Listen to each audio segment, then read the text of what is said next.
Flamengo venceu o Barcelona de novo por 2-0 e se classificou para a final da Copa Libertadores. O time, que está sendo conhecido muito pelos contra-ataques, fez 2 gols de bola trabalhada de pé em pé desde lá de trás. Hoje a gente vai trazer uma análise de como foi essa segunda partida, essa segunda vitória do Flamengo sobre o Barcelona por 2-0 na Copa Libertadores.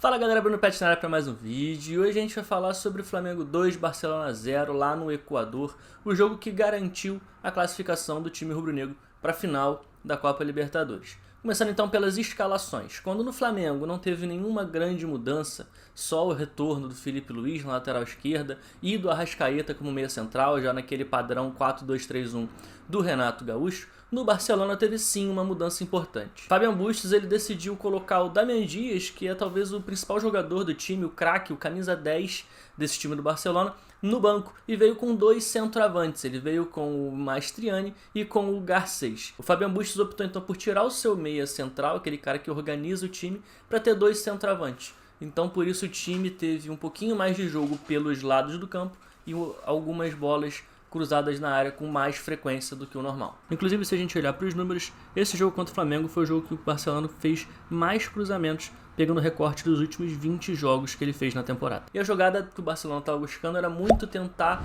utilizar as costas do lateral esquerdo Filipe Luís para tentar chegar na linha de fundo e fazer o cruzamento na área. E a partir do momento em que o cruzamento na área fosse feito, a ideia era que tivesse mais jogadores do Barcelona do que do Flamengo dentro da área, ou no mínimo uma igualdade. Então esse lance aqui a gente vai reparar que o Filipe Luís está no ponta direita do Barcelona, enquanto o Bruno Henrique está no lateral direito.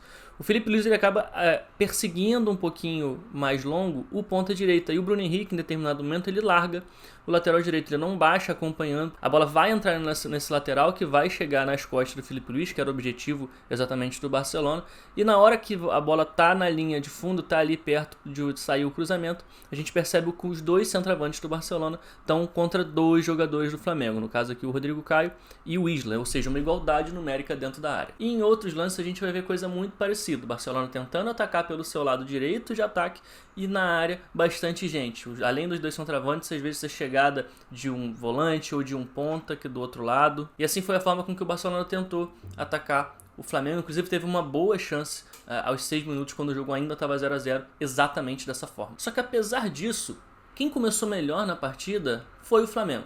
O Flamengo conseguiu tirar a velocidade do jogo, conseguiu evitar uma pressão inicial do Barcelona nos primeiros minutos. O Flamengo ficou algum tempo com a bola, o jogo acabou ficando muito picotado também, muitas paradas, e tirou um pouquinho daquele ímpeto inicial que o Barcelona poderia vir para cima do Flamengo. Isso ajudou muito o Flamengo a ter um pouquinho mais de controle sobre a partida. E além desse controle, o Flamengo também conseguia atacar o Barcelona, ou seja, conseguia machucar, incomodar, principalmente ali com o Bruno Henrique pelo lado esquerdo. Nos primeiros 5, 6 minutos, o Bruno Henrique deu umas 2 ou 3 chegadas por aquele lado que deixaram assim o Barcelona um pouquinho atrás e evitaram um ímpeto maior do Barcelona nesses primeiros minutos, tendo em vista que eles também teriam que se preocupar com os jogadores do Flamengo. E assim como no jogo no Maracanã, o Barcelona tentou fazer uma pressão mais alta no Flamengo algumas vezes. Esse jogo era ainda mais óbvio que isso ia acontecer, porque o Barcelona realmente precisava do resultado. E dessa vez a pressão alta do Barcelona era um pouquinho mais incisiva, com mais gente atrapalhando. Então, além dos 2 centroavantes batendo com os 2 zagueiros do Flamengo, tinham os 2 pontas batendo com os 2 laterais e o Garcês numa altura um pouco mais à frente do Piñatares, que era o outro volante, justamente para poder subir a pressão, e ele dividia a referência ali entre o Willian Arão e o Andreas Pereira. Dependendo de qual lado do campo a bola estava e quem estava mais próximo ali de receber a bola, ele subia para pressionar. Então o Barcelona sempre subia com pelo menos 5 jogadores para fazer essa pressão alta no Flamengo, e o Flamengo em alguns momentos teve dificuldade. Só que foi justamente no momento em que o Flamengo colocou a bola no chão, conseguiu encontrar passes ali para sair jogando de pé em pé, sair jogando por baixo, que o Flamengo construiu o seu primeiro gol. Vamos olhar no detalhe algumas nuances desse gol que são bem interessantes. A jogada começou lá pelo lado direito, com o Arrascaeta retornando a bola para trás. A bola, quando está no pé do Rodrigo Caio, começa essa subida de pressão do Barcelona com os 5 jogadores, então o Flamengo começa a atrair o Barcelona para o seu campo de defesa e o Flamengo vai trabalhar a bola. O Rodrigo Caio dá a bola no Gustavo Henrique, o Gustavo Henrique dá a bola no Isla, que vai sofrer pressão, só que o William Arão está sendo marcado de longe pelo Carcês, então o Arão vai primeiro quebrar o pescoço antes de receber a bola, percebendo que o Everton Ribeiro está livre nas costas do Carcês. E no momento em que o passe sai para ele, ele dá mais uma olhadinha para confirmar onde está o Everton Ribeiro. E no momento em que a bola entra nele, que o passe vai para ele, ele de primeira dá um passe para o Everton Ribeiro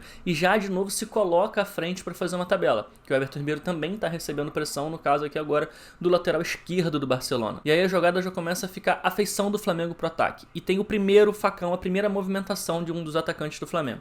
O Gabigol ele vai fazer o facão ali na janela entre os dois zagueiros do Barcelona. E com isso ele vai arrastar um pouquinho de posição o Riveiros, que é o zagueiro pela esquerda, e vai abrir essa janela entre os dois zagueiros. Na sequência, o Bruno Henrique também vai fazer um facão e o passe do Everton Ribeiro vai entrar justamente nesse espaço entre os dois zagueiros que o Gabigol abriu no momento em que ele fez o facão e tirou o Riveiros e trouxe um pouquinho o Riveiros um pouquinho aqui mais para baixo na tela. E abre então essa janela para Everton Ribeiro encontrar o passe para o Bruno Henrique, que vai acabar saindo na cara do gol, dribla o goleiro e faz o primeiro gol do Flamengo. Foi uma jogada muito bem construída, muito bem trabalhada, que mostra que esse time do Renato tem sim muito trabalho tático. Depois do gol do Flamengo, o Barcelona até teve algumas chances de gol, o Flamengo conseguiu começar a construir a partir dos contra-ataques e ficou um jogo até um pouco menos controlado por parte do Flamengo, um jogo mais trocado, de mais bola lá e cá, que não era interessante para o time rubro-negro. Na volta para o segundo tempo, o Fabian Bustos ele decide ir para frente com tudo. Ele coloca o Damian Dias, mas não tira nenhum dos dois centroavantes. Ele fica com um camisa 10 e mais dois centroavantes no time. Só que o Flamengo faz o segundo gol logo no início do segundo tempo, logo aos 5 minutos. E isso quebra completamente qualquer chance de reação do Barcelona. Mas o mais interessante desse segundo gol é que ele é muito parecido com o primeiro, ou seja, o time que é muito conhecido pelos contra-ataques e tem conseguido trabalhar isso com muita competência, é verdade, mas mesmo num jogo em que era favorável ao Flamengo baixar um pouquinho mais o bloco e tentar se aproveitar nos contra-ataques, o Flamengo faz 2 gols de bola trabalhada de pé em pé. Vamos dar uma olhada nesse segundo gol, que também é um gol muito interessante de como o Flamengo manipulou o sistema defensivo do Barcelona. Repara como essa jogada sai de lá de dentro da área, um tiro de meta a favor do Flamengo, e o Flamengo está fazendo a saída de 3 com o Arão no meio dos dois zagueiros, sofrendo a pressão dos dois atacantes ali do Barcelona. O Arão vai abrir a bola aqui embaixo do lado esquerdo no Rodrigo Caio. O Rodrigo Caio tem espaço para conduzir, vai carregar a bola um pouquinho, vai dar a bola no Filipe Luís. Então o Flamengo atrai a pressão do Barcelona para um lado do campo, para depois girar do outro e sair jogando pelo outro. Diego Alves vai abrir a bola aqui então no Gustavo Henrique, e no momento em que o Gustavo Henrique vai dar o passe para o Isla, que está completamente sozinho nas costas dessa pressão, a gente percebe que o Flamengo conseguiu atrair para um lado do campo, conseguiu puxar a pressão de 5 jogadores do Barcelona. Então esse passe do Gustavo Henrique vai bater 5 jogadores do Barcelona e então o Flamengo está com muita disponibilidade, com muito espaço para poder atacar mais à frente. E aí é que começa a se quebrar a linha de defesa do Barcelona. O lateral esquerdo ele vai subir para tentar pressionar o Isla, que recebeu com muita liberdade. Então isso vai fazer com que a linha de defesa do Barcelona fique com só 3 jogadores, tendo em vista que o lateral já quebrou a linha para poder ir lá subir para pressionar o Isla. Em determinado momento, o Arrascaeta vai fazer aqui um desmarque de apoio, ou seja, ele vai sair da referência para vir no meio, entre as linhas de marcação do Barcelona para receber um passe, e com isso ele vai atrair a marcação do Leão, zagueiro do Barcelona. E essa movimentação do Arrascaeta desmonta ainda mais a linha de defesa do Barcelona, que fica completamente exposta agora. Então a movimentação do Arrascaeta gera um espaço que é percebido pelo Everton Ribeiro. O Everton Ribeiro ataca esse espaço nas costas do zagueiro que foi atraído pelo Arrascaeta. E aí o lateral direito do Barcelona vai sair de lá do lado do campo para tentar pressionar o Everton Ribeiro, tendo em vista que o Everton Ribeiro está entrando sozinho. E isso abre espaço para o Bruno Henrique aparecer completamente livre nas costas do lateral, vai receber o passe do Everton Ribeiro e faz o segundo gol do Flamengo. E bem, como eu falei, a partir daí o jogo já tinha acabado, o Barcelona já não conseguia mais ter forças para atacar e o Flamengo controlou o jogo, ora pela posse, trocando os passes, ora também baixando um pouquinho mais o bloco, deixando a bola com o Barcelona, mas sem dar nenhum tipo de oportunidade de gol, se defendendo bem e não permitindo que o Barcelona tentasse ali fazer um gol que poderia dar uma animada e mudar um pouquinho a partida. Não, o Flamengo conseguiu controlar muito bem o jogo, seja se defendendo, seja com a bola. E antes de me despedir, eu queria trazer alguns destaques individuais dessa partida, porque tiveram jogadores do Flamengo que realmente jogaram o fino do fino da bola. O primeiro e principal deles, para mim, foi o Filipe Luís. O que o Filipe Luís jogou contra o Barcelona de Guayaquil é uma enormidade. Se vocês lembrarem aqui no início do vídeo eu falei que a estratégia do Barcelona era tentar atacar as costas do Filipe Luís para cruzar a bola na área. Só que o Barcelona não conseguiu fazer isso mais vezes porque a partida do Filipe Luís foi impecável. Defensivamente, segundo os dados do Instat, ele venceu 18 dos 22 duelos defensivos que ele teve na partida. É um número muito alto.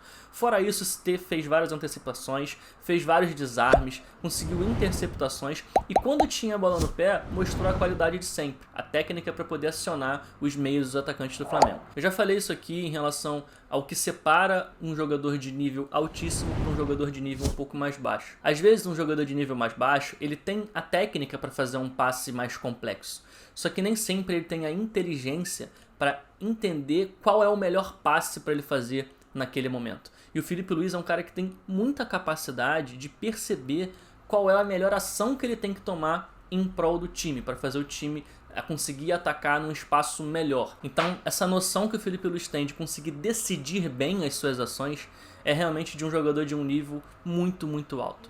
O outro jogador que também fez uma partida sensacional foi o Everton Ribeiro.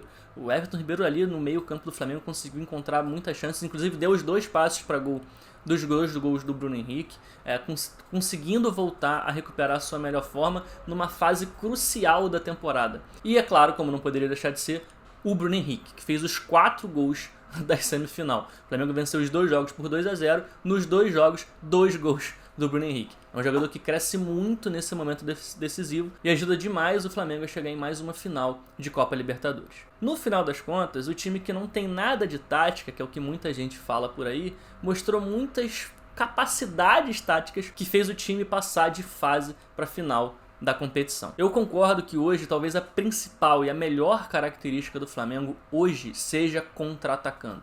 Mas isso não quer dizer que quando o Flamengo tem a bola, o Flamengo é um time estéril, que não gera chance de gol e que não cria absolutamente nada. Isso não é verdade. Quando consegue colocar a bola no chão e consegue trabalhar a bola por baixo, o Flamengo continua sendo um time de muito alto nível. Mas essa adaptabilidade, essa variação de jogadas que o Flamengo tem hoje, talvez seja o principal ponto forte do Renato. É um time que se adapta e sabe jogar de diferentes formas. E eu não sei você, mas eu já estou numa expectativa muito alta para essa final de Libertadores entre Flamengo e Palmeiras, que vai dar o que falar.